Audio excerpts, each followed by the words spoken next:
가지 부탁을 하셔서 제가 거기 맞춰가지고 이야기를 하겠습니다.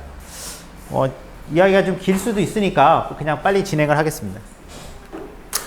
일단 첫 번째로 제가 이제 보통 이런 노동자분들이나 아니면은 학생들 만날 때도, 진보적 학생들 만날 때도 항상 하는 이야기인데, 이 코로나 시기가 상당히 이제 위기 시기잖아요.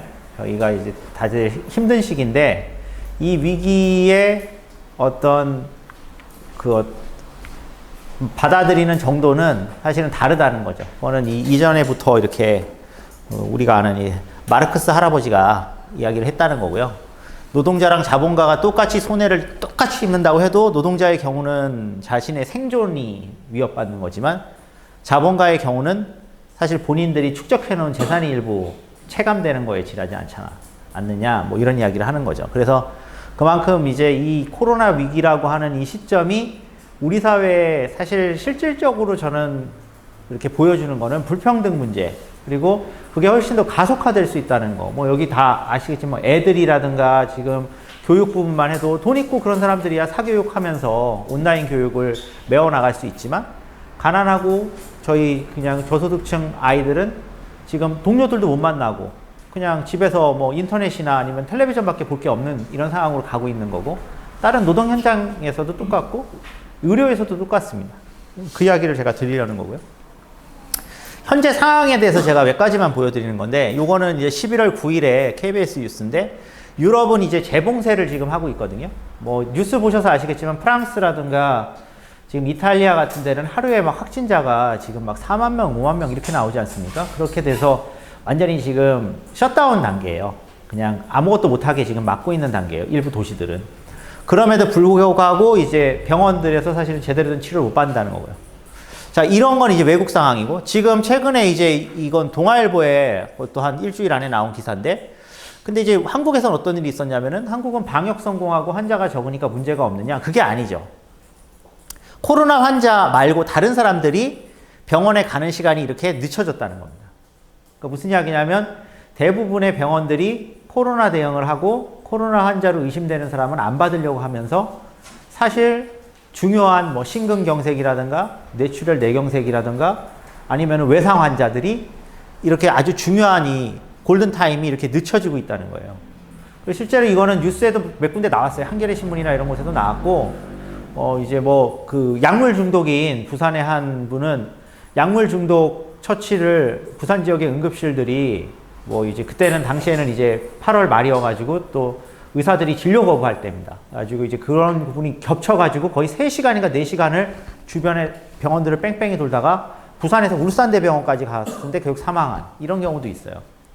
근데 아무튼 이런 부분들이 여기 나와 있는 이 의료 붕괴와 동일한 거라고 생각하고, 한국이 의료 부분에서 지금 어느 정도 완전히 유럽처럼 지금 중환자실 포화가 되고 이렇게는 안 됐지만, 실질적으로는 의료 부분에 있어서 상당 부분 문제가 있다는 점이 이미 나오고 있는데, 우리 정부가 별로 하는 게 없고, 실제로 우리 정부가 한 일은 뭐냐? 요거는 오늘 국회에서 기자회견 한 거예요. 이제 저희 시민단체들, 보건의료단체나 참여연대 이런 데 모여가지고 한 건데, 서비스산업발전기본법이라고 하는 법안이 있어요.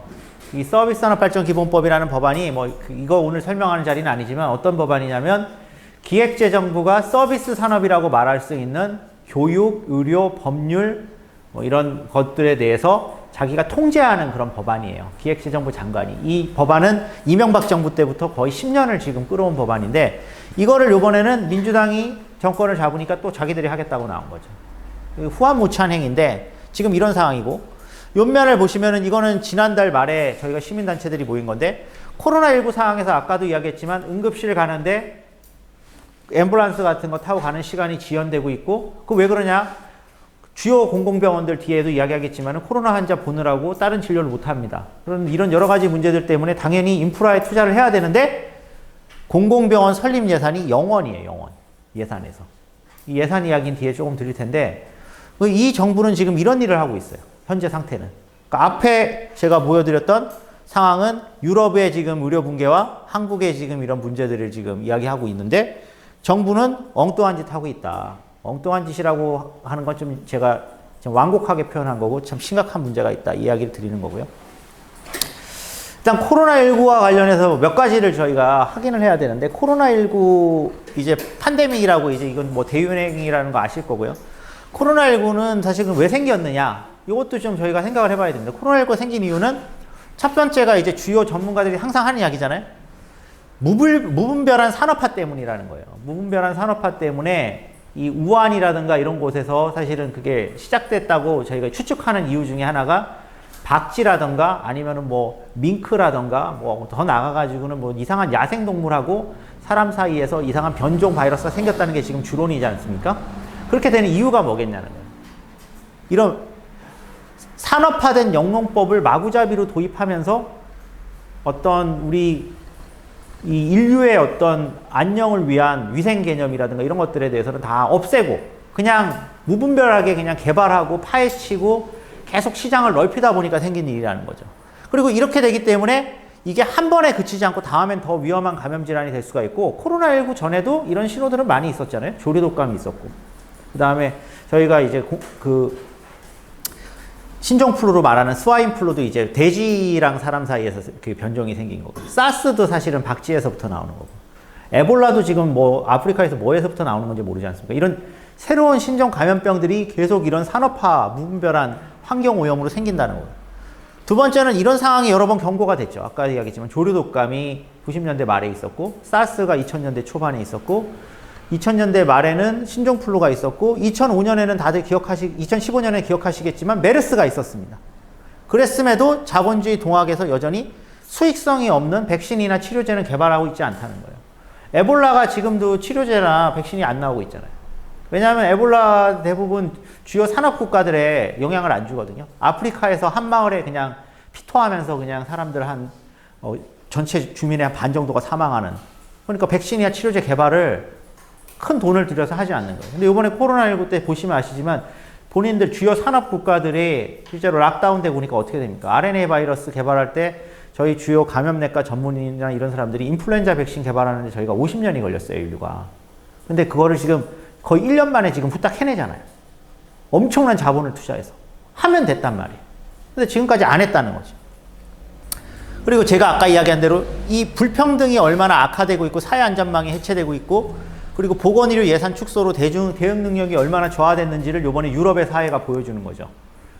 요번에 이제 의료 붕괴가 오고 처음에 거기서 엄청난 확진자가 늘어나면서 그 노인들 같은 경우에 80세 이상 노인들은 치료하지 않은 이태리 같은 경우에 의료 시스템이 우리보다 훨씬 잘 돼 있는 나라예요. 국가 의료 시스템이고, 그 68년 유럽의 그 어떤 대중투쟁의 그 여파로 70년대 말에 전부 의료 시스템을 국유화하고, 그 다음에 거기에 또 이태리 말로 이제 주치제도, 지역 그 의료 전달제도 이런 거 되게 잘 돼 있는 나라예요. 이태리 의료제도는, 그리고 70년대 말에 정신병원을 다 없앤 나라예요, 그 나라가.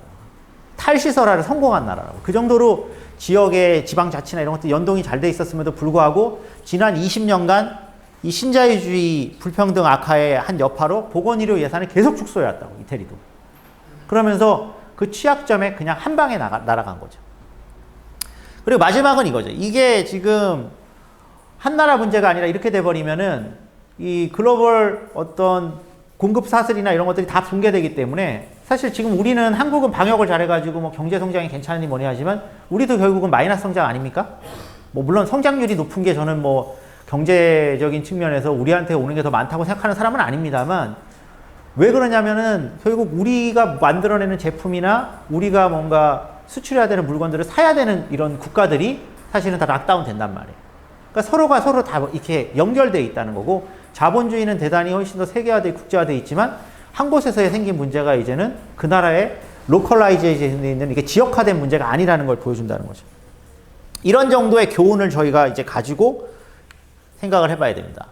그래서 이제 저희가 지금 하고 있는 일단 전략에 대해서 좀 이해를 해야 되는데, 저희가 하고 있는 전략은 완화 전략이라는 거예요. 이 전염병을, 감염병을 막는 전략은 흔히 이야기해서 봉쇄 전략과 완화 전략이 있어요. 봉쇄 전략은 한 명이 감염이 되면 그 사람을 완전히 다른 일을 못하게 하고 다른 사람한테 퍼뜨리지 않게 해서 그냥 차단하는 방식이에요. 보통 이렇게 팬데믹이 되기 전에는 봉쇄 전략을 많이 씁니다. 근데 지금은 저희가 그렇게 할 수가 없잖아요.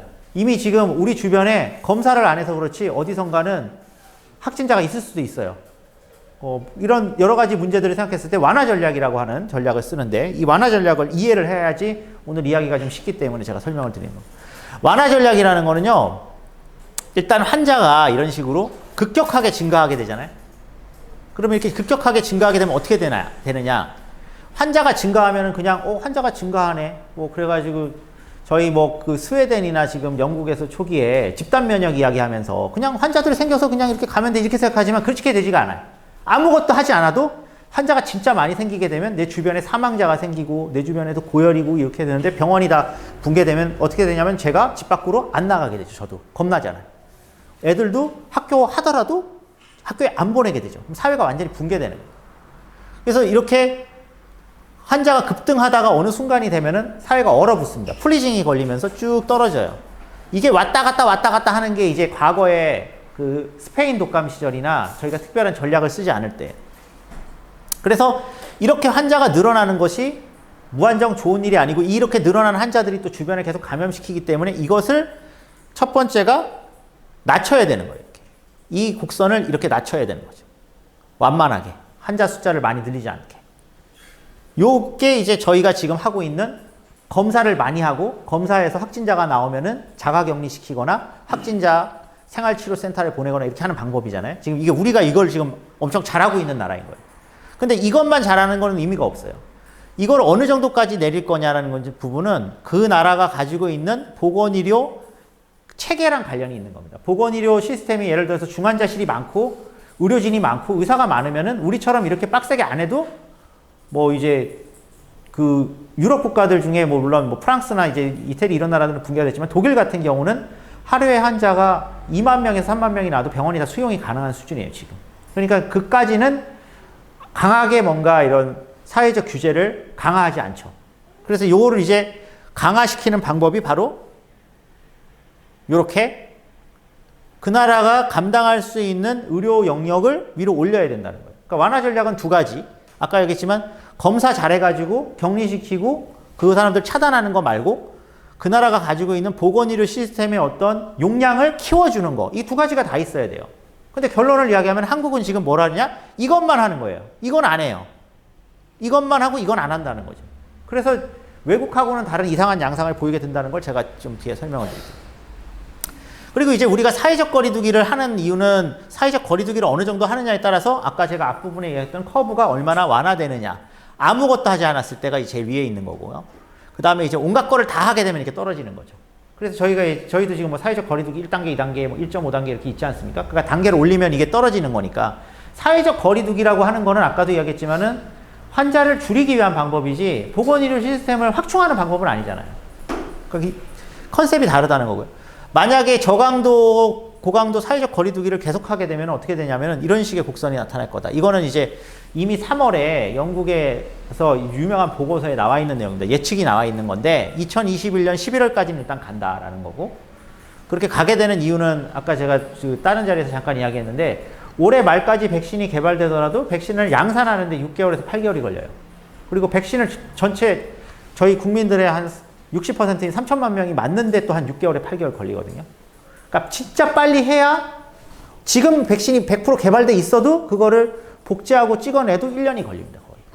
근데 당시에 이 모델은 이제 임페리얼 컬리지에서 영국에서는 집단 면역과 동시에 이거를 했을 때 60% 되면은 언제까지 가느냐 했을 때 최소 2021년 11월까지는 간다라고 하는 이 계획이에요. 이 다음은 지금 아예 그냥 생략했잖아요. 더 갈 수도 있는 거예요. 만약 백신이 개발이 늦게 되면.